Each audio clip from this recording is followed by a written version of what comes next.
Un matin, tu te balades dans la rue et tu croises quelqu'un qui te dit bonjour. Soudain, il y a comme un flash dans ton cerveau.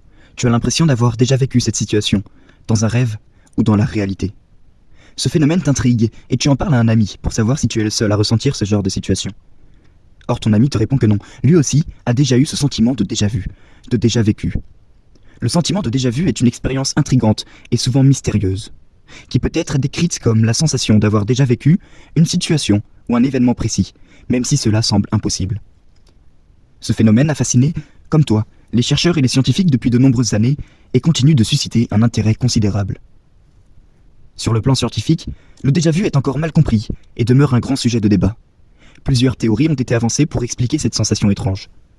L'une des théories les plus courantes est celle de la dissonance cognitive.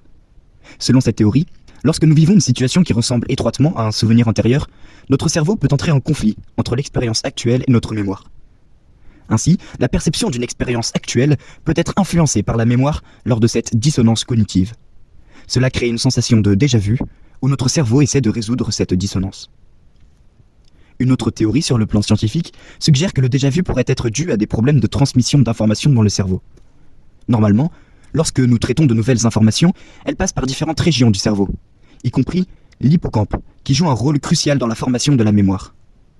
Cependant, il est possible que parfois, certaines informations puissent atteindre le cortex sensoriel, responsable de la perception, sans passer par l'hippocampe.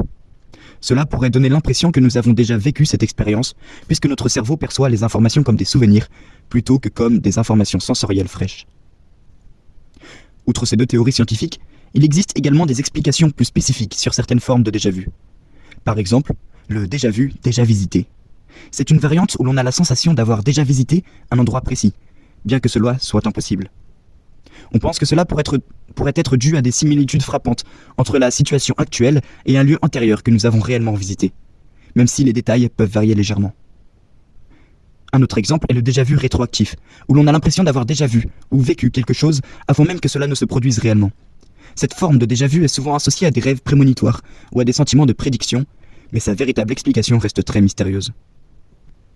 Malgré les progrès dans la compréhension scientifique du déjà-vu, il demeure difficile de la reproduire et de l'étudier en laboratoire en raison de sa nature spontanée et fugace. Cependant, des avancées technologiques pourraient éventuellement permettre de mieux comprendre les mécanismes sous-jacents à ce phénomène qui nous fascine tous. En fin de compte, le sentiment de déjà-vu reste un mystère qui continue d'intriguer les chercheurs, de captiver notre imagination. Que ce soit dû à des processus cognitifs complexes, à des conflits de mémoire ou à des erreurs de perception, cette expérience énigmatique nous rappelle que notre cerveau est encore largement inexploré et qu'il y a beaucoup à découvrir sur la manière dont nous interprétons le monde qui nous entoure. Like et abonne-toi.